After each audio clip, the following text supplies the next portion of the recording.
तो श्री भगवान ने कहा, माता इस प्रकार मेरे प्रति की हुई ज्ञान वैराग्य युक्त दृढ़ भक्ति से अंततः साधक अपने मन मानस में मेरा साक्षात्कार करके कृतार्थ हो जाता है।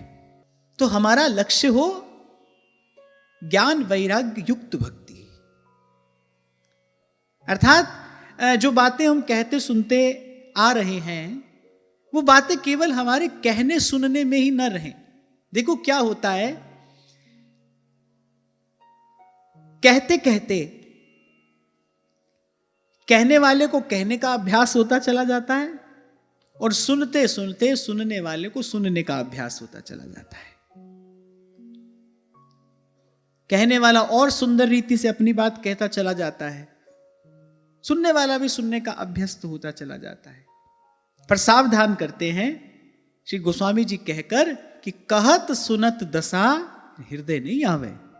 केवल कहने सुनने से जिस दशा की आप चर्चा कर रहे हैं, जिस भाव भावना की आप चर्चा कर रहे हैं, यानी केवल कहने सुनने से उसका अनुभव नहीं होगा। कल मैं आपको यही कह रहा था, केवल कहने से नहीं होगा भाई, ये तो करने से होगा, केवल सुनने से नहीं होगा। आपने सोचा कि भाई सत्संग की बड़ी भारी महिमा सुनी है तो रोज सत्संग में जाकर बैठ ही तो जाते हैं, सत्संग हो ही तो रहा है ना, केवल सुनने से नहीं होगा, उसको कुछ गुनना भी पड़ेगा, गुनने से होगा। ऐसी केवल कहने से नहीं होगा, करने से होगा। मैं केवल कहूं और करूं नहीं, मैं ही न करूं तो आप देखना मेरे कहने का कोई बहुत अधिक मोल नहीं रह जाएगा, मेरे कहने में कोई बहुत अधिक सार नहीं रह जाएगा। तो कहने सुनने वाला दोनों ही सावधान रहे, क्योंकि कहत सुनत दशा हृदय नहीं आवे। केवल कहने से नहीं होगा भाई, जो कहा जा रहा है उसको करना पड़ेगा। और मुझे तो लगता है कि करके ही कहना चाहिए, बिना करे कहना ही नहीं चाहिए। पहले करे फिर कहे। और एक और बड़ी अद्भुत बात है, जो करता है उसको कहने की आवश्यकता नहीं पड़ती, उसका आचरण ही उपदेश बन जाता है। जो करता है उसको कहने की आवश्यकता नहीं पड़ती, उसका आचरण ही पूरे लोक के लिए वो मंगलकारी उपदेश बन जाता है। तो कहने वाले का भी अपना एक उत्तरदायित्व है। और सुनने वाला केवल ये ना सोचे भाई हमने गुरुजनों के मुख से सुना है सत्संग की इतनी महिमा है, रोज सत्संग में जाकर बैठ जाते हैं, हमारा काम तो हो गया। नहीं, केवल सुनने से नहीं होगा। श्रोतव्यो मंतव्यो निधिध्यासितव्य, गुनने से होगा। इसलिए कुछ दिन पहले आपको मैंने कहा था कि मुझसे बहुत अधिक सुनने का भी इतना प्रभाव नहीं होगा जितना थोड़ा अपने मन को सुनाने पर। मुझसे आप बहुत अधिक सुनते हो, उसका थोड़ा प्रभाव होगा। आप थोड़ा अपने मन को सुनाते हो, आप देखो बड़ा भारी परिवर्तन जीवन में आएगा। हाँ, पर फिर इस पूरे प्रसंग में एक बात मुझे पुनः पुनः दोहरानी पड़ेगी। ये बातें सब है किसके लिए? जो मोक्ष मार्ग का साधक है, जो थक हार कर संसार से अब प्रभु की शरण में आया है, जो फिर उस गली में लौट कर नहीं जाना चाहता, जो किसी भी प्रकार से अब केवल प्रभु के ही चरणारविंद की प्राप्ति करने को तत्पर है, आतुर है, लालायित है। ये सब बात भाई उसके लिए है। तो हमारा लक्ष्य हो ज्ञान वैराग्य युक्त भक्ति। ज्ञान अर्थात मेरे प्रभु सर्व समर्थ हैं, उनसे अतिरिक्त, उनसे न्यारा, उनसे दूसरा, उनसे परे और कोई नहीं है। और मैं भूल से इस संसार अटवी में उलझ गया हूं। वस्तुतः मैं मेरे प्रभु का हूं, मेरे प्रभु मेरे हैं। इतना ही ज्ञान हमको पर्याप्त है, हमको और कुछ नहीं जानना है, इतना ज्ञान हमको पर्याप्त है। गोपी का ज्ञान क्या है? सूर हमारे नंद नंदन बिन, सूर हमारे नंद नंदन बिन, और नहीं जगदीश रेउधो, मन ना भये 10-20 रेउ। एक ही पंक्ति में गोपी ने अपना सारा ज्ञान कह दिया। और आपको मैं एक और बात बताऊं, जन्म जन्म के साधन के पश्चात भी ये जो हमारी संशयात्मिका बुद्धि है वो इस निर्णय पर पहुंचने नहीं देती कि वस्तुतः वो परम सत्य कौन है, क्या है, कैसा है। गोपी को इस बात का निर्णय हो गया, इसलिए गोपी ने कहा, अरे उधो, तू जो बात हमको कह रहा है सब ठीक है, और हम इतना जानती हैं, सूर हमारे नंद नंदन बीन। और गोपी ने कहा, वो जो है सबका ईश्वर है, जो सबका स्वामी है, वो जो मायातीत, कालातीत, गुणातीत है, जो सबसे परे है, सबसे न्यारा है। गोपियां कह रही है, उधो, अरे वो तो पहले से ही हमारा है, वो जो सबसे परे है, जो सबसे प्यारा है, सबसे न्यारा है, अरे वो तो पहले से ही हमारा है, तू हमें क्या सिखाने आया है। यहीं पर उद्धव नतमस्तक हो गए गोपियों की ज्ञान वैराग्य युक्त भक्ति के सन्मुख। सूर हमारे नंद नंदन बिन और नहीं जगदीश रे उधो, मन ना भये 10-20 रे उधो, मन ना भये 10-20। और वैराग्य, पहले भी मैंने 1-2 बार इस बात पर चर्चा की, आज प्रसंग उपस्थित हुआ है, मैं फिर कह रहा हूं। वैराग्य का अर्थ जीवन में किसी वस्तु का अभाव नहीं है। हमने अपने जीवन से कुछ वस्तुएं हटा दी, कुछ व्यक्ति हटा दिए, तो हमको लगा कि अब हम विरक्त हो गए। नहीं, वैराग्य का केवल इतना ही अर्थ है, संसार के किसी भी विषय में हमारी सुख बुद्धि ना हो। और सहज वैराग्य ही दृढ़ वैराग्य है, सहज वैराग्य ही दृढ़ वैराग्य है।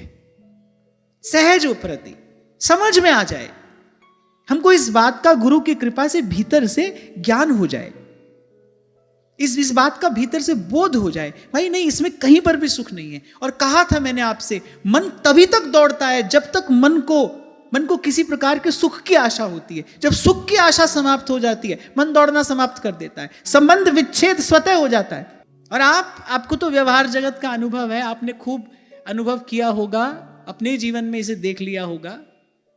जब तक आपको लगता है ना भाई किसी से कुछ मिलेगा, कोई हमारे काम का है, तभी तक मन की, बुद्धि की, इंद्रियों की प्रवृत्ति उस ओर होती है। जिस दिन यह निश्चय हो जाता है भाई यहां हमारा कोई काम बनने का नहीं है, हाँ भले आप अपने उस भाव को लबादा कोई भी ओढ़ाओ, मन हट जाता है वहां से, मन नहीं रहता वहां।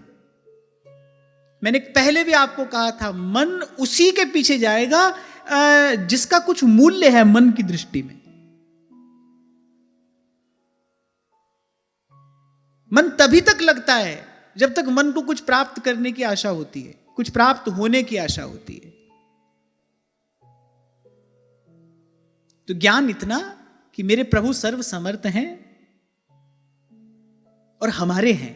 सूर हमारे नंद नंदन बिन और नहीं जगदीश। और वैराग्य यही भाई, यहां किसी भी प्रकार से, किसी भी वस्तु, व्यक्ति, स्थान, स्थिति, जो भी कुछ है,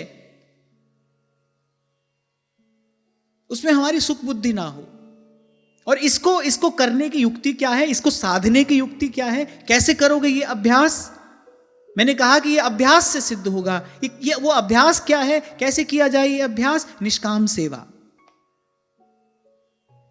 कभी कबीर ने कहा, सरगुण की सेवा करे, निर्गुण को करे ज्ञान, निर्गुण सरगुण ते परे, तहां हमारा ध्यान। सरगुण की सेवा करे, निष्काम सेवा से यह भावना सिद्ध होती है। निष्काम सेवा से दृढ़ वैराग्य की प्राप्ति होती है।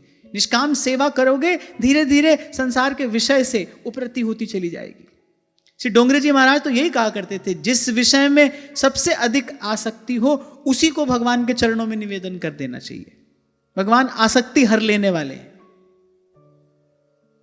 ऐसे श्री कृष्ण ने कह तो दिया, मैं सबसे पहले धन हरण करता हूं, फिर बंधु बांधवों से उसका वियोग करा देता हूं। वो तो ठाकुर जी ने एक फिल्टर लगाया है कि भाई सब हमारे पास भगे चले आएंगे, हम क्या करेंगे। तो ये ठाकुर जी ने एक फिल्टर लगाया कि भाई आधे से ज्यादा यही बात सुनकर डर जाएंगे, घबरा जाएंगे, जिनकी बुद्धि स्थूल है। क्योंकि भगवान तो वल्गु वाक्य है ना, बुध मनोज्ञया वल्गु वाक्यया मधुरया गिरा। उनकी बात तो उनका होकर ही समझ में आती है। या फिर सोई जान है जी ही देहूं जनाई, जिसको प्रभु समझाना चाहते हैं वो समझता है।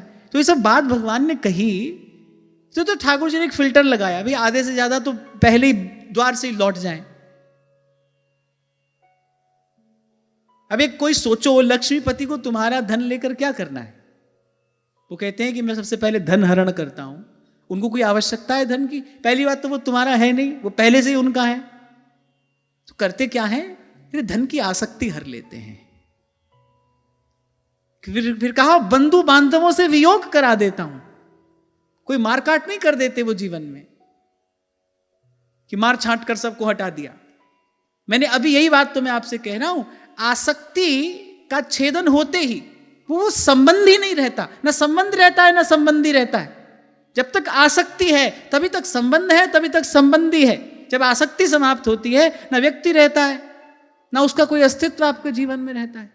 तो जब भगवान ने कहा बंधु बांधवों से वियोग करा देता हूं, यहां भी वल्गु वाक्य श्री कृष्ण यही कहना चाह रहे हैं कि जो तिय सुत नाती नातिनी, बोले जो यहां पर तुम्हारी आसक्ति है मैं धीरे धीरे उसका भी हरण कर लेता हूं। आसक्ति ही हरते हैं भगवान, क्योंकि प्रभु को सबसे प्रिय है क्या? प्रभु चाहते क्या है आपसे हमसे? प्रभु को प्रिय आसक्ति ही तो है। आसक्ति प्रिय है भगवान को, इसलिए आसक्त भक्त भगवान को बड़े प्रिय है। ध्रुवदास जी सिद्धांत विचार में इसका एक उदाहरण देते हैं। सहचरियों की विशेषता क्या है? कह रहे तिही तिनके सुख सो आसक्त अवलंब रही है। आसक्ति बुरी चीज नहीं, आसक्ति तो बहुत बढ़िया है अगर प्रभु में हो तो। यहां हो तो पतन का कारण है, और भगवान में आसक्ति हो जाए, प्रभु में आसक्ति हो जाए। गोपियों की आसक्ति है श्री कृष्ण में। श्याम तन श्याम धन श्याम ही हमारो मन, आठों जाम पूधो हमें श्याम ही सो काम है। ये आसक्त की दशा है। आंधे किसी लाकरी आधार श्याम नाम है, ये आसक्त की दशा है। यहां रोम रोम श्याम है, ये आसक्त की दशा है। आसक्त भगवान को प्रिय है, आसक्ति भगवान को प्रिय है, इसीलिए जीव की आसक्ति का हरण कर लेते हैं। वही वस्तु उनके काम की है। जब बाबा बुल्ले शाह कहते हैं रब दा की पौना है तो पुटना ते इत्थे लाना, किसकी बात हो रही है? आसक्ति की तो बात हो रही है। मांगा क्या है भगवान ने? सबके ममता ताग बटोरी। आसक्ति की ही तो मांग है। मम पद मन ही बांधे बरडोरी, मम पद मन ही बरडोरी। तो कहा मेरे प्रति की हुई दृढ़ वैराग्य और विमल ज्ञान युक्त भक्ति, उस भक्ति से मैं प्राप्त होता हूं।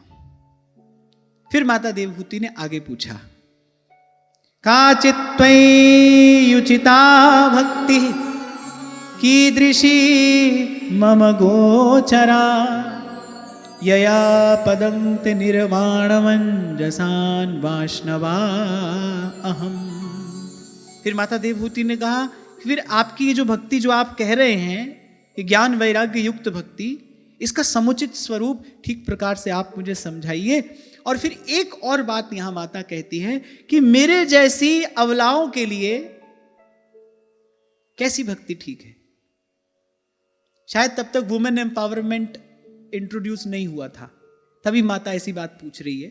भाई मैं स्त्री हूं, मैं अबला हूं, मेरे लिए मार्ग क्या है आप वो बताइए। है कौन? भगवान की माता है। उन्होंने अपने गर्भ में भगवान को धारण किया है, उन्होंने अपनी गोद में भगवान को खिलाया है।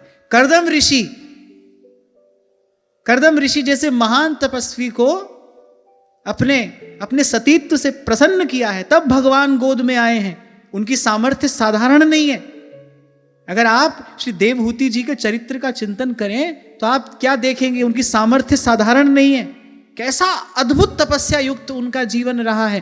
तभी तो भगवान ने उनके गर्भ का वर्ण किया है, तभी तो भगवान उनके गर्भ में अवतीर्ण हुए हैं। लेकिन वो भी भगवान से पूछ रही हैं कि मेरे जैसी अबलाओं के लिए मार्ग क्या है? मैं स्त्री हूं, मेरे लिए कौन सा मार्ग उचित है, मेरे लिए कौन सा मार्ग उत्तम है। आज जब मैं श्लोक पढ़ रहा था तो मैंने कहा भाई उस समय वुमेन एम्पावरमेंट नहीं होगा, नहीं तो ये प्रश्न खड़ा नहीं होता। ये तो हम किसी से कम है क्या? अरे भाई, आप किसी से कम नहीं हो, आप तो पहले ही सबसे अधिक हो, आप किसी से कम नहीं हो। पर मुझे ये लगता है कि जैसे कोई पुरुष यदि किसी स्त्री की भांति आचरण करने लगे तो बड़ा उपहासास्पद लगता है, वो हंसी का पात्र बनता है।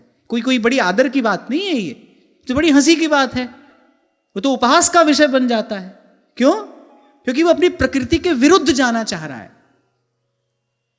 पौरुष से ही तो पुरुष है, पुरुष में कुछ पुरुषोचित गुण होते हैं, इसीलिए वो पुरुष है। ऐसे ही स्त्री में भी कुछ स्त्रियोचित गुण होते हैं, उसी से वो स्त्री है। और उसमें सबसे पहला है लज्जा, शील, संकोच, मर्यादा। जो अपनी सामर्थ्य से इस सृष्टि का सृजन, पोषण और संहार करती हैं, ऐसा श्री गोस्वामी जी जानकी जी का परिचय मानस में देते हैं। वो भी यदि मर्यादा की रेखा का अतिक्रमण करती हैं तो उनको कष्ट सहना पड़ता है। कथा तो बहुत कुछ कहती है, पर कहानी भी कुछ कहती है। मैं कहता हूं कोई कथा ना समझे, कहानी समझे तो भी there is a moral in the end of the story. Though it's a one liner, एक पंक्ति में एक शिक्षा दी जाती है कहानी के बाद। खरगोश कछुए की कहानी सुनी हमने सबने, आखिर में क्या शिक्षा मिली? Slow and steady wins the race, है ना? ऐसे ही मैं कहता हूं कोई कथा न माने, कहानी समझ के सुने तो भी अंत में एक पंक्ति है, वो कहानी आपको एक पंक्ति में कुछ शिक्षा दे रही है। ये जो घटना घटी वो जगदम्बा है, वो जगत जननी है, पर मर्यादा की रेखा का यदि अतिक्रमण करती हैं तो उनको कष्ट सहना पड़ता है, और थोड़ा नहीं, अपार कष्ट सहना पड़ता है। तो आज जब मैं श्लोक का चिंतन कर रहा था तो मुझे लगा कि माता देवहूति को ये पूछने की क्या आवश्यकता थी कि भगवान मेरे जैसी अबलाओं के लिए कौन सा मार्ग ठीक है? अब भजन तो जीवात्मा करती है, भगवान के भजन का मार्ग तो सबके लिए एक जैसा होना चाहिए। पर माता प्रश्न करती है, आगे एक श्लोक में कुछ और कहा माता ने, वो तो और ध्यान से सुनने योग्य बात है। तो माने अगर वो पूछ रही हैं तो कोई कारण होगा इसका। अगर उन्होंने विशेष रूप से अपने लिए कोई मार्ग पूछा है कि प्रभु मैं स्त्री जाति हूं, मेरे लिए भजन का कौन सा मार्ग उचित है, उन्होंने पूछा है, तो भाई इसका कोई कारण होगा।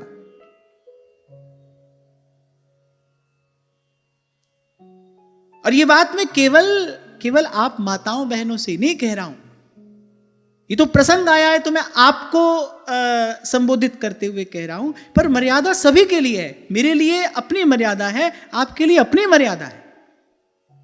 एक बात आप कान खोलकर सुन लेना, मर्यादा का अतिक्रमण करने वाला, धर्म का अनादर करने वाला भगवान है कौन?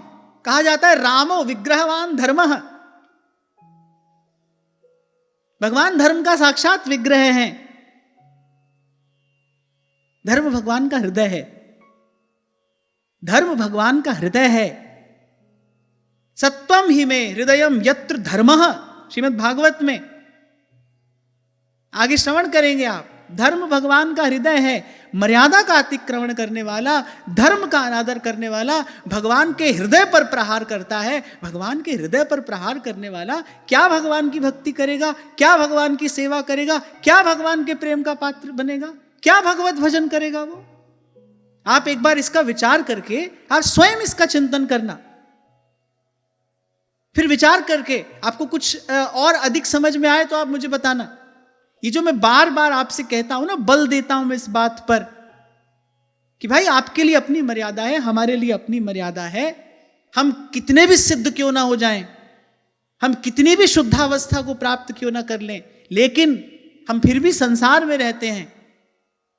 हम इस संसार में रहते हैं और लोकाचार के प्रति, शिष्टाचार के प्रति हमारा कुछ कर्तव्य है, हमारा कुछ उत्तरदायित्व है, और हमको बड़ी सावधानी पूर्वक उसका पालन करना ही चाहिए। इसीलिए कहता हूं आपसे, यद्यपि शुद्धम लोक विरुद्धम ना करणीयम ना करणीयम। और मैं कहता हूं बड़े बड़े महापुरुषों ने तो विशेष सावधानी पूर्वक नियम का और धर्म का पालन किया है। क्यों? क्योंकि उनके पीछे बहुत लोग चलेंगे। उनके पद चिन्हों का बहुत लोग अनुसरण करेंगे। ऐसे तो वैचारिक रूप से अनाचार समाज में फैल जाएगा। भगवान का भक्त ऐसा कभी नहीं करता। जिसकी भक्ति ज्ञान युक्त है, जो भगवान को तत्व से जानता है। एक है जो जिसे लगता है कि भाई बस मेरे मंदिर में ही भगवान है, बाकी कहीं कोई कुछ नहीं है। अब उसे तो एकादश स्कंद में स्वयं भगवान ने मूर्ख कहा। भगवान ने कहा भाई वो तो मूढ़ ही है, उसकी बात पर तो तनिक भी ध्यान मत दो। जो ये सोचता है कि भाई बस मेरे मंदिर में ही भगवान है और कहीं भगवान नहीं है और कोई भगवान नहीं है। जिसकी भक्ति ज्ञान युक्त है, जो भगवान को तत्व से जानता है, वो तो भाई बहुत सावधानी पूर्वक आचरण करता है। मैं सेवक सचराचर रूप राशि भगवंत, रूप राशि भगवंत। और यहां माता ने पूछा क्या, मेरे जैसी अबलाओं के लिए कैसी भक्ति ठीक है, आप मुझे उसका उपदेश करिए। कैसी भक्ति, मुझे किस मार्ग पर जाना चाहिए। आप देखो, श्री रघुनाथ जी माता शबरी को कहते हैं कि सकल प्रकार भगति दृढ़ तोरे।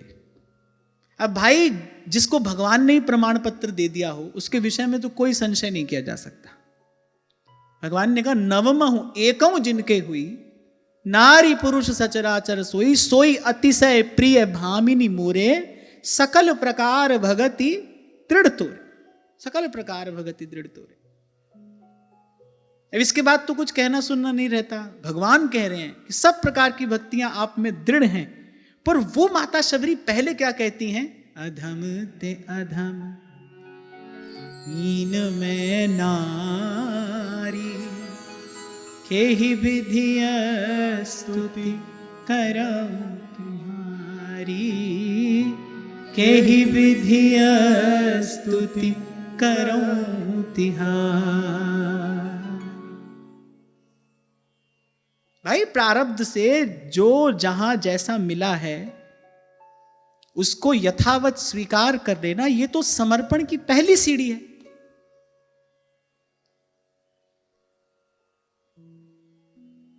प्रारब्ध से जो भी हमको मिला, स्त्री शरीर मिला, पुरुष शरीर मिला, स्वस्थ शरीर मिला, अस्वस्थ शरीर मिला, हम धनी हुए कि हम निर्धन हुए, हम सबल बने कि हम दुर्बल बने, हमको प्रारब्ध से जो भी मिला उसको यथावत स्वीकार करना, मुझे लगता है तो भगवान के प्रति समर्पण की पहली सीढ़ी।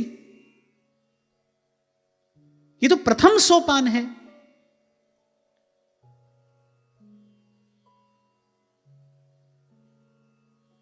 आज से कुछ वर्ष पहले की बात है, शायद 8 मार्च वुमेन्स डे होता है ना, जैसे गुड़गांव में मुझे थोड़ी देर के लिए किसी ऐसे विषय पर बोलना था। अब भाई वुमेन्स डे था तो ऑडियंस में सब माताएं बहनें बैठी थी और सब आईएएस आईपीएस ऑफिसर्स थे वहां पर। तो मैंने मन में सोचा, मैंने कहा भाई बड़ी सावधानी पूर्वक अपनी बात कहनी पड़ेगी, एक शब्द भी इधर से उधर हो ना जाए।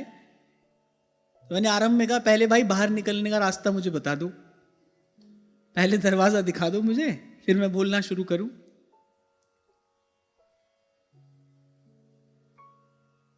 खैर मैंने बड़े थोड़े से शब्दों में अपनी बात कही और लकीली मेरी बात सबने स्वीकार की। और वो बात केवल इतनी थी, सशक्तिकरण का अर्थ होता है मुझे जो प्रकृति ने गुण दिया है मैं उसी को विकसित करूं। यह सशक्तिकरण का अर्थ है। किसी के जैसा हो जाना यह सशक्तिकरण नहीं हो सकता। उसको तो कहते हैं कौवा चला हंस की चाल अपनी भी भूल गया। वैसे आप हो नहीं पाए क्योंकि प्रकृति आपको वहां पर सहायता नहीं कर रही है। मैं कई बार आपसे कहता हूं कितना भी परिश्रम किसान करे, समय पर पानी ना बरसे तो परिश्रम व्यर्थ जाता है कि नहीं। कोई भी कार्य हम करते हैं उसमें प्रकृति का सहयोग अनिवार्य है, प्रकृति की अनुकूलता अनिवार्य है। प्रकृति अनुकूल ना हो सारा परिश्रम बिगड़ जाता है, सारा परिश्रम व्यर्थ चला जाता है। हम किसी और के जैसा होना चाहेंगे, जैसा प्रकृति ने हमको नहीं बनाया हम वैसा होना चाहेंगे, तो वहां पर हमारे पास प्रकृति का सहयोग, उसकी अनुकूलता तो है नहीं, हम सफल नहीं होंगे, हम कहीं नहीं पहुंचेंगे। तो जब महिला सशक्तिकरण की भी बात आती है तो महिला सशक्तिकरण का अर्थ मुझे तो यह समझ में आता है कि एक स्त्री को प्रकृति ने जो गुण दिया है उसी का विकास यदि किया जाए तो इसे सशक्तिकरण कहना चाहिए। आप में जो आपके नैसर्गिक गुण हैं, जो प्रकृति ने आपको प्रदान किए हैं, उसका विकास किया जाना चाहिए। इसे कहते हैं सशक्तिकरण। और इस सशक्तिकरण की आवश्यकता तो भाई महिला को भी है और पुरुष को भी है। आज यदि आपके गुण से आपके परिवार के केवल 4 लोग लाभ ले रहे हैं तो हो सकता है कल आपका गुण जब विकसित हो तो उससे बहुत बहुत अधिक लाभ समाज को मिले। इसको तो सशक्तिकरण कहेंगे, ये तो समझ में आता है। पर किसी के जैसा हो जाने का प्रयास, ये तो मुझे कोई बहुत बुद्धिमानी नहीं लगता। और फिर हम शास्त्रों पुराणों में भी ऐसे उदाहरण देखते हैं। अभी उस दिन हम श्री बाईसा की चर्चा कर रहे थे, वो तो भक्ति का साक्षात विग्रह है। राणा विक्रमादित्य के अनेक अनेक कुचाल कुचक्र उनका बाल बांका नहीं कर पाए। उनकी भक्ति का प्रमाण तो सारे संसार ने देखा, सारा विश्व देख रहा है। पर वो भी घर का द्वार लांघने से पहले किसी संत से आज्ञा लेती हैं। मैं ऐसे नहीं जा सकती, मैं इस कुल की कुल वधू हूं, मुझे पहले किसी से आज्ञा लेनी चाहिए। पहले किसी संत से आज्ञा लेते हैं। गोस्वामी जी से आज्ञा ली। ये जो पूछना था ना उनका, ये बहुत बड़ी बात है। ये श्री मीरा जी के शील का परिचय देता है। ये जो गोस्वामी जी से पत्र लिखकर पूछना था, कितना अपार कष्ट सह रही हैं। और मैंने कहा था उनकी जवाबदेही नहीं थी उस समय किसी के प्रति, ना पति थे ना श्वशुर थे। देवर तो छोटा है, वो तो पुत्रवत है, कोई जवाबदेही नहीं थी। लेकिन फिर भी स्त्री धर्म के प्रति एक उत्तरदायित्व था। उसका निर्वाह करने के लिए उन्होंने गोस्वामी जी से पूछा कि ऐसी स्थिति में आप बताइए मुझे क्या करना चाहिए। और मैं बड़े निसंकोच भाव से ये बात कह रहा हूं, अगर गोस्वामी जी ना कह देते तो वो नहीं जाती। पूछा ही क्यों? इसीलिए तो पूछा कि जो भी उत्तर मिलेगा मैं पूर्ण रूपेण उसके प्रति समर्पित हूं, मैं उसका अनुमोदन करूंगी। नहीं तो वो पूछती ही क्यों? अच्छा, वो हमारे जैसा पूछना नहीं था। हम लोग तो किसी से पूछने भी जाए ना तो हमको अपने मन में उत्तर तो पहले पता होता है, हमको मालूम है हमको करना क्या है, फिर किसी से पूछते हैं। इसको पूछना नहीं कहते। और मुझे लगता है ये तो अपितु एक प्रकार से अवज्ञा करना है। अरे आपने अपने मन में कुछ निश्चय कर ही रखा है, उस बात को क्यों पूछते हो किसी से? तो तब पूछना चाहिए जब जो उत्तर आपको मिले आप उसके प्रति पूर्ण रूपेण समर्पित हो, उसमें कोई किंतु परंतु ना हो, उसमें आपको अपना कोई संशय न करना हो, आप उसको यथावत स्वीकार करो, तब तो पूछो। पूछा, किसी ने बताया, उसके बाद आपने कहा परंतु किंतु, नहीं, ये पूछना नहीं था। ऐसा पूछना नहीं होता। और गुरुजनों से तो ऐसा बिल्कुल नहीं पूछना चाहिए। गुरुजनों से तो ऐसा बिल्कुल नहीं पूछना चाहिए। कभी कभी तो कोई आके ये कहता हम ये काम करने जा रहे हैं, आप आज्ञा दे दो। अरे तुम जा ही रहे हो, अब इसमें कौन सी आज्ञा चाहिए? भाई हम काम करने जा रहे हैं, आप हमको ये आज्ञा दे दीजिए। बड़ी हंसी आती है सुनकर, ये कौन सी आज्ञा है भाई? आप तो करने ही जा रहे हो। आज्ञा तो ये है कि ये कार्य है, हम करें कि नहीं करें, ये तो आज्ञा समझ में आई। अरे नहीं, हम ये काम करने जा रहे हैं, आप आज्ञा दे दो। इसको आज्ञा देना नहीं कहते, इसको तो ये कहना चाहिए शुभकामना दे दो। तो बात समझ में आती है। भाई हम ये काम करने जा रहे हैं, आप हमको शुभकामना दे दो। अब शुभकामना भी कोई जबरदस्ती नहीं दी या ली जाती है। तो मैं ये बात सब इसलिए कह रहा हूं, ये छोटी छोटी घटनाएं जो है ना, छोटी छोटी बातें हैं, ये हमको बहुत कुछ सिखाती हैं। ये हमारा जीवन सुधार सकती हैं, ये हमारा जीवन संवार सकती हैं। ये जो छोटी छोटी बातें हैं, there is always a story between the line. जो कहा गया है शब्दों में, उसके अतिरिक्त भी कुछ है जो उन शब्दों के गर्भ में छिपा है। जैसे कल मैं आपको कह रहा था, जो मेहंदी के पात में लाली लखी न जाए, ऐसे जो घटनाएं घटी हैं, जिन पवित्र चरित्रों का हम चिंतन करते हैं, वो घटनाएं हमसे कुछ कहती हैं, कुछ सिखा रही हैं हमको। वो छोटे छोटे जो उनके आचरण हैं, क्या किया, क्यों किया, कैसे किया, वो आपको हमको सिखाता है। मैंने अभी आरंभ में ही कहा ना, महापुरुषों का आचरण ही उपदेश होता है। हम धन्य हैं, हम सौभाग्यशाली हैं, हमको ऐसी संत परंपरा प्राप्त हुई है। अपार कष्ट सहने के बाद भी क्या धीरज है उनका, क्या धीरज, क्या संतोष की संपत्ति उनके पास में है। इतना कष्ट झेलने के बाद भी पहले अनुमति ले रही हैं। आप बताइए। और मैं फिर कह रहा हूं, यदि गोस्वामी जी ना कह देते तो वो कभी अपने महल की देहरी लांघती नहीं, यदि वो ना कह देते तो। और जिसने भी अंत में भगवत प्राप्ति रूपी इस सर्वोज्वल सर्वोत्कृष्ट लक्ष्य की प्राप्ति की है, उसने धर्म के ही मार्ग पर चलकर की है। अधर्म के रास्ते चलकर कोई भगवान तक नहीं पहुंचा। कोई पूछे जाकर श्री कृष्ण से, एक और तो तुम कहते हो सब मम प्रिय सब मम उपजाए सब पर मोहि बराबर दाया, क्यों खड़े हो पांडवों के पक्ष में? क्योंकि पांडवों ने धर्म का पालन किया है, इसलिए भगवान वहां खड़े हैं। ततो भवति गोविंदो यतो धर्मस ततो जयः, वहां भगवान खड़े हैं।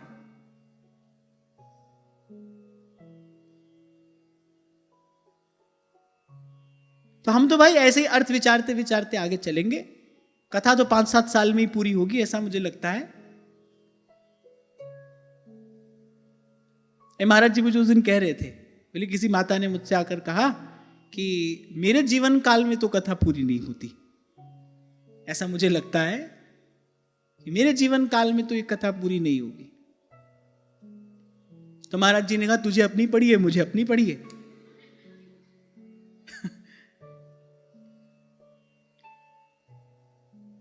पर हमने तो भाई पूर्व में संकल्प यही किया था ना, कहें कथा और अर्थ विचारे आप तरे औरन को तारे, आप तरे औरन को तारे।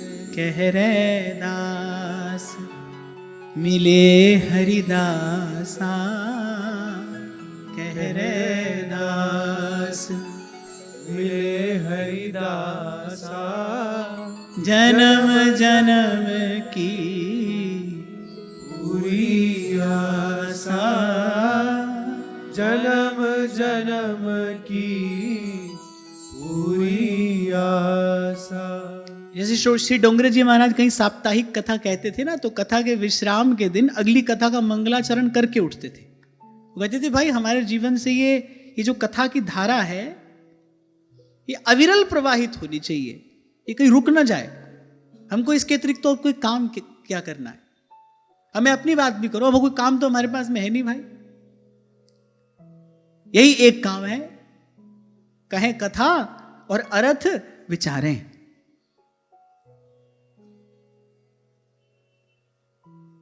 तो ये छोटी छोटी घटनाएं यहां पर घट रही हैं, ये हमको जीवन निर्माण के मूल्यवान सूत्र देती हुई घट रही है। हमको अपना जीवन बनाना है, हमको अपना जीवन प्रभु के योग्य बनाना है, भजन के योग्य बनाना है, सेवा के योग्य बनाना है। तो हमको ये घटनाएं जीवन निर्माण के कुछ सूत्र देती हुई आगे की ओर बढ़ रही है। आगे पूछा माता ने, तदे तन्मे विजानी यथाहं मंदधीर हरे सुखम बुद्धेय दुर्बोधं योषा भवदनुग्रहात्। माता ने कहा, हे प्रभु, हे हरे, ये सब आप मुझे इस प्रकार समझाइए जिससे आपकी कृपा से मैं मंदमती, अपने आप को कह रही है मैं मंदमती स्त्री भी इस दुर्बोध विषय को सुगमता से समझ सकूं। आप इस प्रकार से मुझे समझाइए। अच्छा, वो तो समझती ही हैं, वो तो जानती ही हैं, तो भगवान का दर्शन कर रही हैं। भगवान ने कहा, सन्मुख होई जीव मोहि जबहि जन्म कोटि अघनासहि तबहि। पहले ही कहा, इस प्रसंग के आरंभ में ही कहा। माता कहती है, ये तो मैं जानती हूं, मेरी जन्म परंपरा समाप्त हो चुकी है, मैं मोक्ष की अधिकारिणी हूं, मैंने आपका दर्शन किया है, मैंने आपको गोद में खिलाया है। किसके लिए पूछ रही है? हमारे लिए पूछ रही है। यही महापुरुषों की उज्जवल रहनी है वो जो कर रहे हैं परमार्थ के लिए कर रहे हैं, लेकिन स्वयं को दीन, स्वयं को हीन बताते हुए, दिखाते हुए हमारे लिए ये मार्ग बना रहे हैं। तो कहा कि थोड़ा आसानी से आप मुझे समझाइए, जिससे इस दुर्बोध विषय को मैं थोड़ा सरलता से समझ सकूं।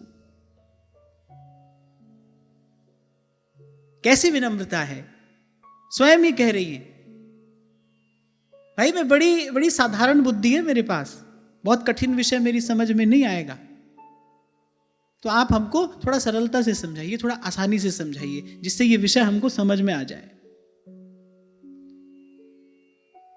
और श्री मैत्रेय मुनि वहां विदुर जी से कहते हैं कि जब इस प्रकार माता ने पूछा, तो कह रहे भगवान के हृदय में करुणा उमड़ आई। माता को जब इस प्रकार कहते सुना भगवान ने, माता की जब इस प्रकार की विनम्रता देखी, तो भगवान को स्मरण आया, भाई इन्होंने मुझे अपनी गोद में खिलाया है, इन्होंने मुझे जन्म दिया है, और किस प्रकार शरणागत होकर, किस प्रकार समर्पित होकर, किस प्रकार कातर होकर, विनयावनत होकर ये अपना भाव मेरे चरणों में निवेदन कर रही हैं।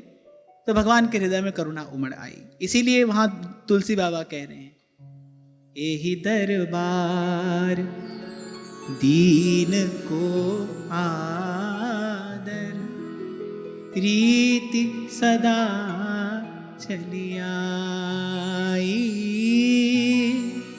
रीति सदा चली आई।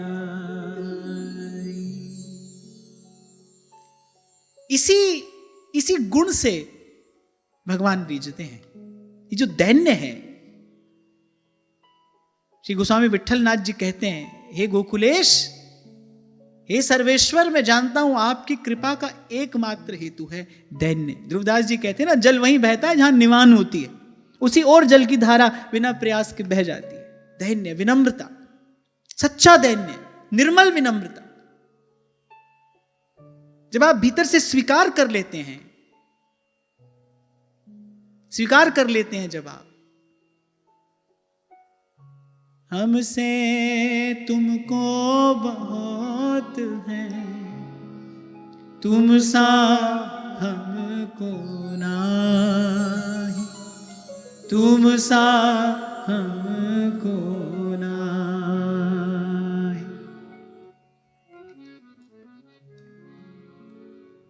फिर भगवान ने कृपा पूर्वक उस भक्ति योग का, उस अध्यात्म योग का विस्तार पूर्वक वर्णन किया। भगवान कहना आरंभ करते हैं। आइए एक बार प्रभु का नाम उच्चारण कर लेते हैं।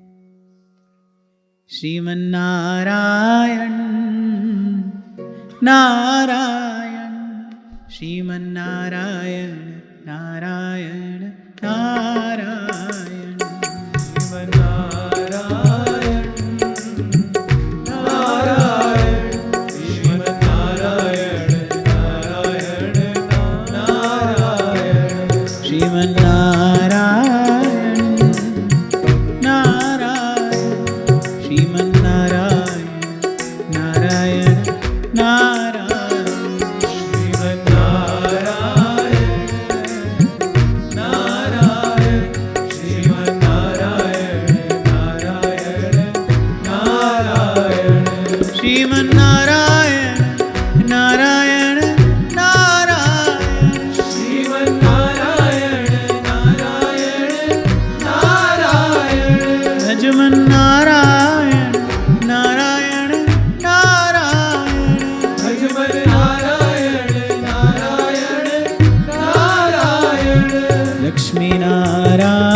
सभी नामों की एक सी महिमा है। भगवान का नाम महामहिमावंत है, राम न सकहीं नाम गुण गाई। लेकिन प्रत्येक नाम की कुछ विशेष महिमा भी है। आप कृष्ण कहो तो कुछ और अनुभूति होती है, राम कहो तो कुछ और अनुभूति होती है। ऐसे ये जो भगवान का नारायण नाम है, ये संस्कृति के दुष्चक्र को काटने वाला है। ये जो जीव पुनः पुनः आवागमन में आकर पड़ता है, इस संस्कृति के दुष्चक्र को काटने की अद्भुत सामर्थ्य इस नारायण नाम में है। श्रीमन नारायण नारायण नारायण नारायण नारायण नारायण भजमन नारायण नारायण नारायण भजमन नारायण नारायण नारायण भजमन नारायण नारायण भजमन नारायण नारायण नारायण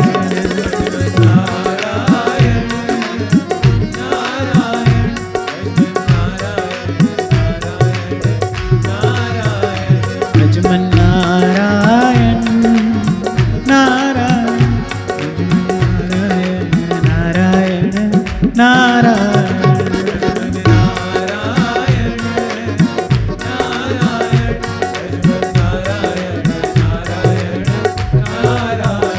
श्रीमन नारायण नारायण नारायण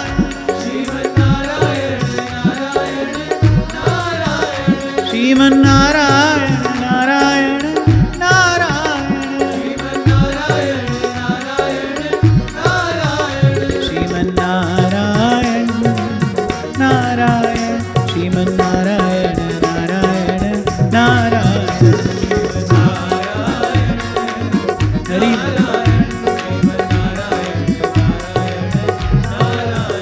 श्रीमन नारायण नारायण श्रीमन नारायण नारायण नारायण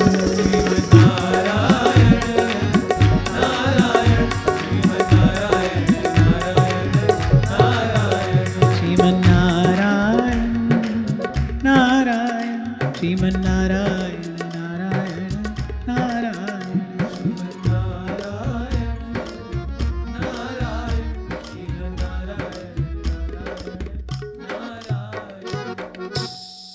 तो भगवान ने कहना आरंभ किया और सबसे पहले भगवान ने बताया भक्ति किसे कहते हैं।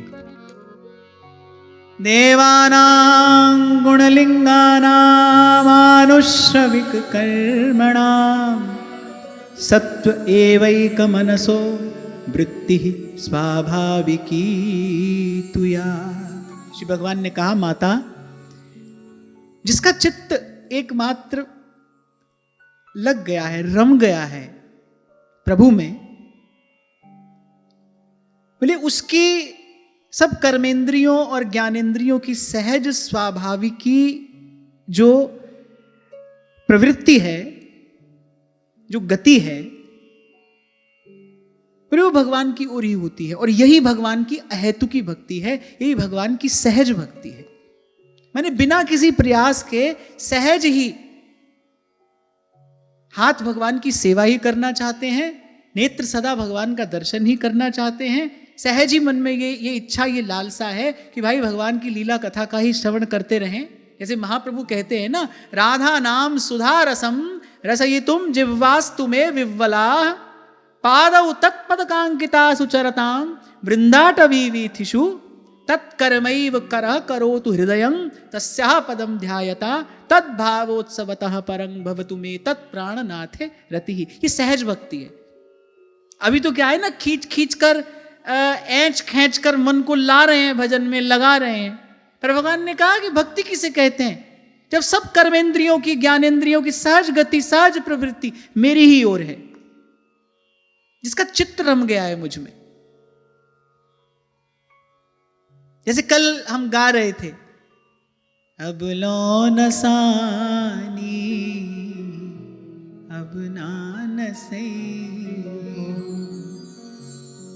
मन मधुव्रत पन ले तुलसी मन मधुव्रत पन ले बसे रघुपति पद कमल बसई हूँ, रघुपति पद कमल बसई हूँ।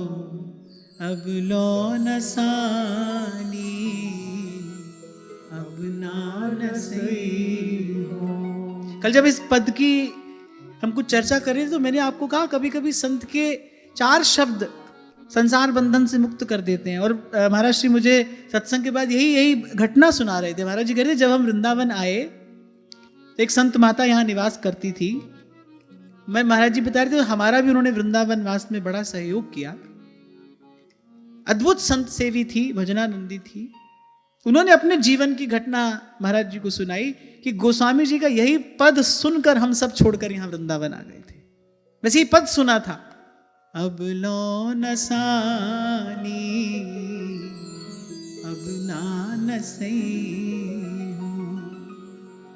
राम कृपा भव निसा सिरानी, राम कृपा भव निसा सिरानी।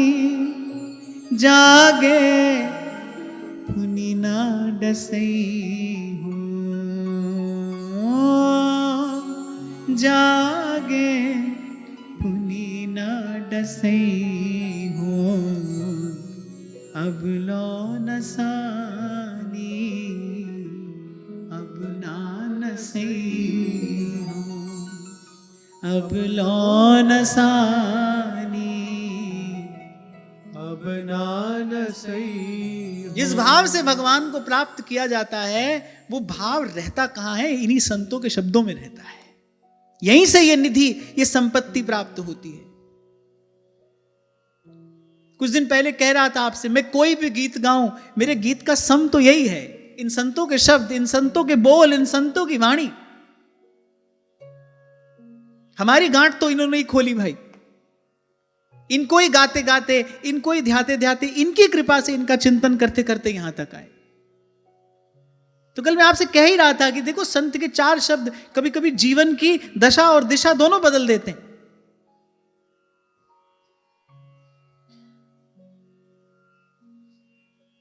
और सत्संग के पश्चात महाराज श्री ने घटना मुझे सुना दी। उन संत माता के जीवन का यह अनुभव, बोले यही पद सुनकर बोले घर बार सब छोड़कर चले आए वृंदावन। उसका कारण है, संत जब कहता है तो वो कहता ही इसीलिए है भाई किसी प्रकार जीव भजन में लग जाए। उसको क्यों कहना है? वो अपने मान पद प्रतिष्ठा के लिए तो ये कविता नहीं कर रहा है ना। वो तो रस में डूबा है, और रस में डूबे व्यक्ति को कुछ कहने के लिए रस से बाहर आना पड़ता है। यही संत का सबसे बड़ा परमार्थ है, यही उसका आप पर मुझ पर किया हुआ सबसे बड़ा उपकार है, जिसका ऋण हम किसी भी प्रकार नहीं चुका सकते। उसे कुछ कहने की आवश्यकता नहीं है, हमारे लिए कहता है। परमार्थ के कारण लियो संत अवतार, पर उपकार देह धरणम, हमारे लिए कहता है। वो इसी मंगल भावना से कह रहा है भाई इसको सुनकर कोई इस प्रपंच को छोड़कर हरि के भजन में लग जाए, किसी का चित्त प्रभु के चरणों से जुड़ जाए। और संत का संकल्प है, सफल होता है। इसीलिए आपको बार बार कहता हूं, जब मैं गाता हूं संतवाणी, मान लो कोई शब्द, कोई अर्थ आपको नहीं भी समझ में आ रहा है, फिर भी आप गाओ। इन शब्दों में भाव प्रभु बसते हैं, इन शब्दों में भाव रूपी भगवान का निवास है। राम कृपा भव निसा सिरानी, राम कृपा भव निसा सिरानी। जागे पुनि ना डसई हूँ, जागे पुनि ना डसई हो। अब लो न सानी अब नान सही हो,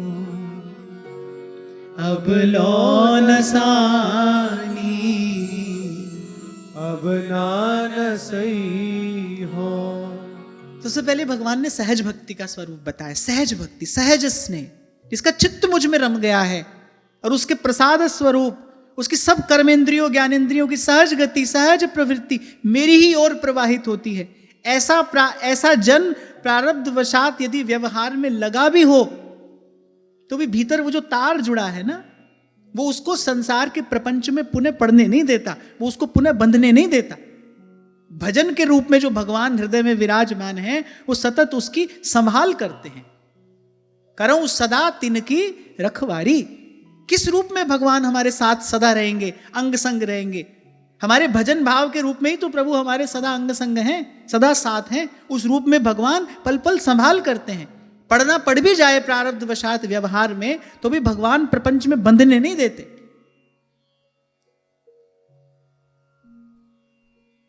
तो सबसे पहले तो भगवान ने अहेतुकी, निष्किंचना, निष्काम, सहज भक्ति का स्वरूप बताया।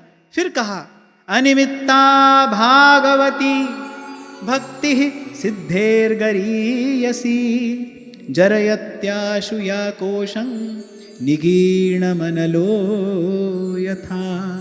पहले तो भगवान ने कहा माता ये भगवान की अहेतुकी भक्ति है। अभी स्वयं भगवान कह रहे हैं। अच्छा, भगवान सांख्य शास्त्र का, सांख्य योग का प्रकाश करने के लिए प्रकट हुए, पर वही कपिल भगवान अपने मुख से कह रहे हैं ऐसी भक्ति मुक्ति से भी बढ़कर है।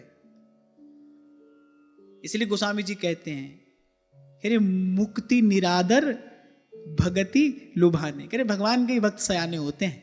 कल मैं आपसे कह रहा था ना कि विमल विवेक तो केवल भगवान के भक्त के पास होता है, जिसने ये जान लिया है जहां लगी जगत स्नेह सगाई प्रीति प्रतीति निगम निज गाय। कहते हैं कि जब भरत जी ननिहाल से लौटकर आए तो अब जो होना था सो तो हो गया। गुरुजनों ने भी भरत जी को बहुत समझाया। श्री रघुनाथ जी की भी यही इच्छा होगी और आपके पिता का वचन भी रह जाएगा। अब तो आप इसको राम जी का कार्य समझकर ही करिए। आप अपना राज्याभिषेक कराइए और अवध का ये जो सिंहासन है इसको संभालिए। जब तक प्रभु न आ जाए कम से कम तब तक तो आपको यही कार्य करना चाहिए। पर भरत जी का विवेक विमल है।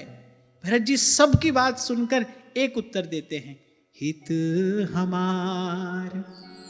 बोले आप सबकी बात को मैं प्रणाम करता हूं।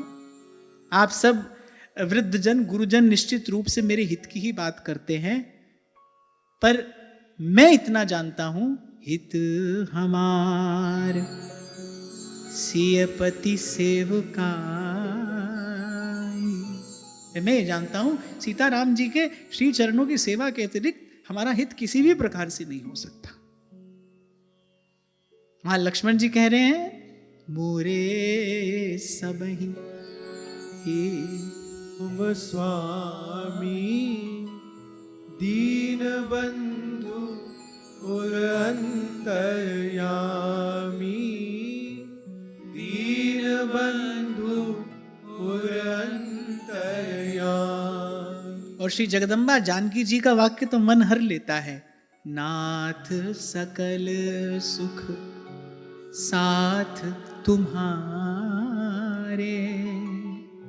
सरद विमल विधु बदन निहारे सरद विमल विधु बदन निहारे। भाई साहब का एक बड़ा सुंदर पद है। वो कहते हैं ऐसा प्रभु, ऐसे प्रभु। अच्छा, संत बार बार कहते हैं, ध्रुवदास जी कहते हैं ऐसे रसिक किशोर प्रभु जिन न भजे चितलाए। गोस्वामी जी कह रहे अस प्रभु छाड़, ऐसे प्रभु को छोड़कर भजई जे आना ते नर पशु बिन पूछ साना। ऐसे प्रभु। ध्रुवदास जी कह रहे ऐसे रसिक किशोर प्रभु जिन न भजे चितलाए पशु पंछी ताको सबे मानत अपनो राय। हाँ भाई सा कहती हैं ऐसा प्रभु जान न दीजे हो।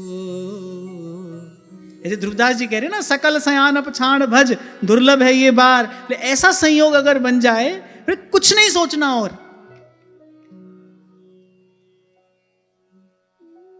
ओ म्हारा लाल जी ऐसा प्रभु जान न दीजे हो। म्हारा लाल जी ऐसा प्रभु जान न दीजे हो।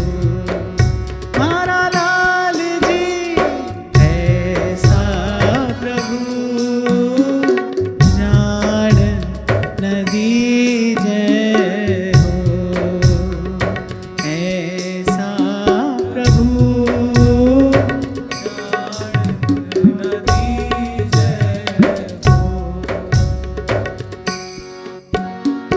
तन मन धन करवारणे। तन मन धन करवारणे। तन मन धन करवारणे। तन मन धन करवारणे। हृदय धर लीजे हो। म्हारा लाल जी हृदय धर लीजे हो।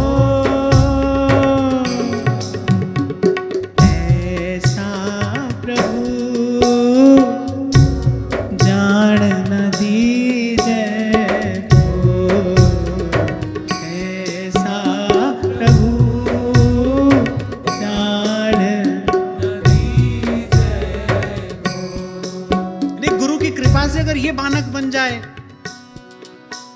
नाम की डोर गुरु दे दे हाथ में, और दर्शन और सेवा के लिए ऐसा रूप हो, तो फिर ऐसा प्रभु बोले जान न दीजे हो। आव सखी मुख देखिए।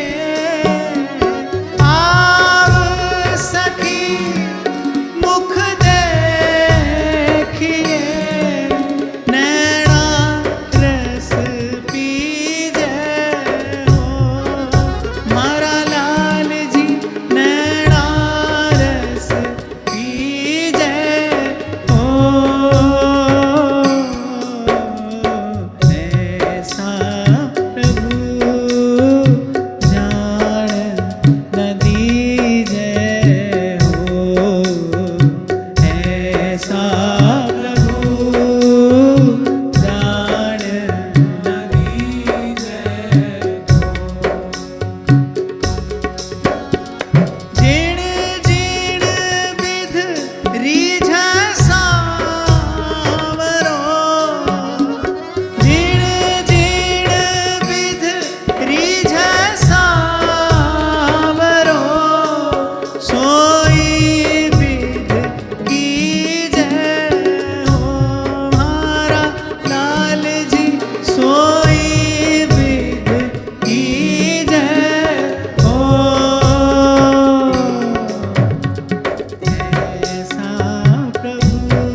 मुक्ति से भी बढ़कर है।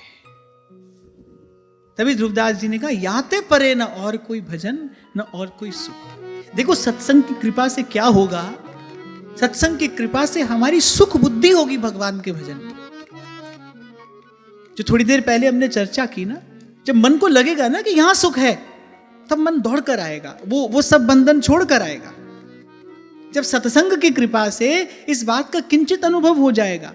इसीलिए मैं कहता हूं पहली मुलाकात सत्संग में होती है आनंद स्वरूप प्रभु से, झलक दिखा जाते हैं भगवान।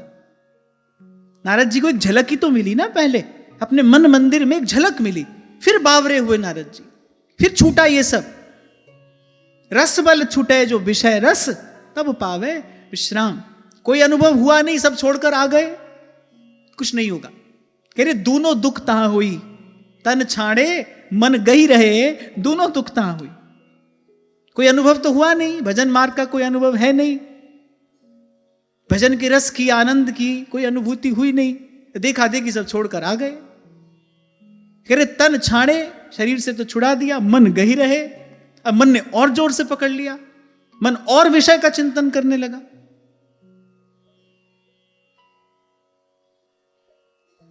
अब मन को आप ये कह दो भाई इसका विचार नहीं करना, लो अब उसके अतिरिक्त कोई और विचार हो ही नहीं रहा। ये तो सहज मन का स्वभाव है ना। आप मन से को भाई ये विचार नहीं करना, अब मन उस विचार को छोड़ेगा ही नहीं। तो ऐसे कोई आधार मिला नहीं, सब छोड़कर आ गए। तो ध्रुवदास जी कह रहे दोनों दुखता हुई। और वहां दूसरी ओर करते रहे सत्संग, और सत्संग की कृपा से आनंद स्वरूप प्रभु की अपने मन मंदिर में एक झलक मिली, फिर मन छोड़कर आ गया। तभी ध्रुवदास जी ने कहा रस बल छूटे जो विषय रस। पहले रस मिला, फिर वो विषय का जो विदूषित रस था वो छूट गया, छोड़ा नहीं, छूट गया।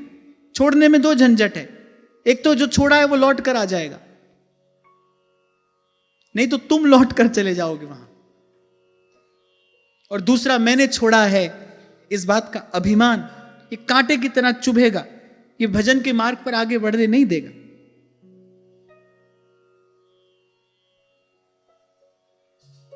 और सत्संग की कृपा से प्रभु के नाम में रस मिलेगा, और प्रभु की कृपा से, प्रभु के नाम की कृपा से, लीला कथा श्रवण की कृपा से कर देते हैं भगवान कृपा, दिखा देते हैं एक झलक।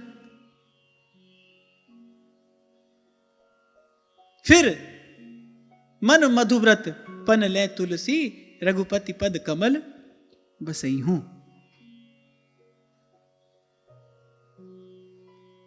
इसी को कहते हैं युक्ति, यही युक्ति है। और फिर भगवान ये बड़ी महत्वपूर्ण बात कहते हैं, पहले तो जो ऐसी अहेतुकी भक्ति है, कह रहे ये मुक्ति से भी बढ़कर है। और जैसे आप जो भोजन करते हो जठराग्नि उसको पचा देती है, अंततः वो रस में परिवर्तित होता है, वो जीवनी शक्ति बनती है। कहते ऐसे जो ये अनिमित्ता भागवती भक्ति, ये जो सहज भक्ति है, जो अहेतुकी भक्ति है, करिए जन्म जन्मांतर के जो संस्कार हैं उनको भस्मीभूत करके, जीव को शुद्ध बुद्ध करके भगवत सानिध्य में पहुंचा देती है। हिसाब किताब करके तो जन्म जन्मांतर के इस बंधन से मुक्त नहीं हुआ जा सकता। तभी महाराज बाणी में कहते हैं, लेखे कतई न छुट्टिए, खिण खिण पुल्लण हार, बक्षण हारा बक्ष ले, नानक पार उतार, नानक पार उतार। अरे सत्संग की कृपा से, संतों की कृपा से, उनके अनुग्रह से ये विशुद्ध भक्ति भावना प्राप्त होती है। फिर क्रमशः इस भक्ति का विकास होता है। और बोले ये जो जन्म जन्मांतर के जो संचित संस्कार हैं, जो पुनः पुनः जीव को संस्कृति में डालते हैं, बोले ये जो अनिमित्ता भागवती भक्ति है, कह रहे उन सबको भस्मीभूत कर देती है। जरयत्याशु याकोशम निगीर्ण मनलो यथा। बार बार जन्म लेना पड़ता है, क्यों? क्योंकि भाई पुराना हिसाब किताब अभी चुकता नहीं हुआ, इसलिए फिर आना पड़ता है। लेकिन भक्ति क्या करती है, फिर वो जन्म जन्मांतरों का वो जो संचित प्रारब्ध है उसको नष्ट कर देती है। और ऐसी सामर्थ्य केवल भक्ति में ही है, अन्यथा कल मैं आपको संकेत कर रहा था, समाधि प्राप्त हो जाने के बाद भी ज्ञानी को जब तक प्रारब्ध शेष है तब तक शरीर धारण करना पड़ता है। लेकिन भक्त इस बंधन से मुक्त हो जाता है अहेतु की भक्ति की कृपा से। भगवान जब तक चाहेंगे तब तक रहेगा यहां। माने कोई कर्म का बंधन शेष नहीं है, भगवान की इच्छा है, भगवान यंत्रवत उसको चलाते हैं। अत्यंत अल्प आयु में भी महापुरुष पहुंच गए, भगवान के भक्त भगवान के धाम को पहुंच गए। श्री हरिराम व्यास जी, श्री कबीर जी जैसे महापुरुष बड़े दीर्घ काल तक भी यहां पर रहे, लेकिन उनके यहां रहने के पीछे उनका कर्म बंधन नहीं है, भगवान की इच्छा है। उन्होंने जो सर्वात्म समर्पण जिनके चरणों में किया है, उस इष्ट आराध्य की इच्छा है।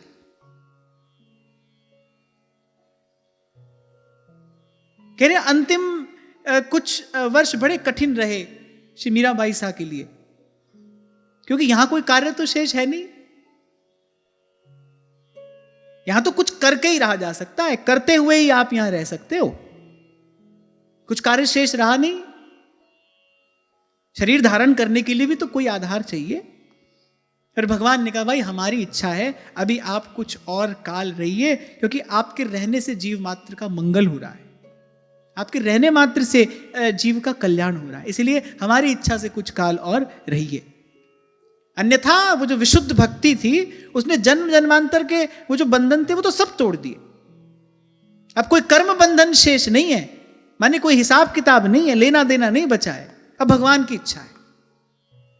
और ऐसी सामर्थ्य, यहां स्वयं श्री कपिल भगवान कह रहे हैं, ऐसी सामर्थ्य भगवान की इस विशुद्ध अहेतु की भक्ति में ही है। भगवान ही कर सकते हैं, ये कोई नहीं कर सकता। अब ब्रह्मा जी से ऊपर तो वही है ना भाई, अन्यथा विधाता ने जो लिखा है उसको तो कोई नहीं मिटा सकता। हाँ, भगवान की कृपा कर सकती है।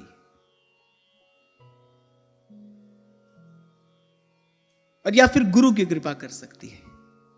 दो ही संकेत मिलते हैं, विधि का विधान या तो भगवान बदलते हैं, और या फिर गोस्वामी जी मानस में लिखते हैं भावी मेट सकहीं त्रिपुरारी।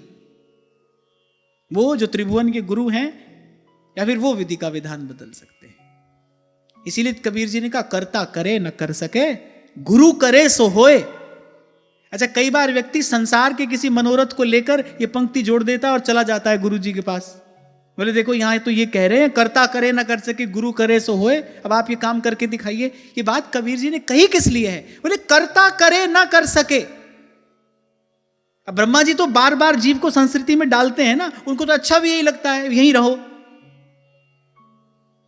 नारद जी को तभी तो श्राप दिए। अब नारद जी ब्रह्मा जी से बिल्कुल उल्टा कार्य करते हैं। ब्रह्मा जी ने संसार बनाया, सबको इसमें लगाया।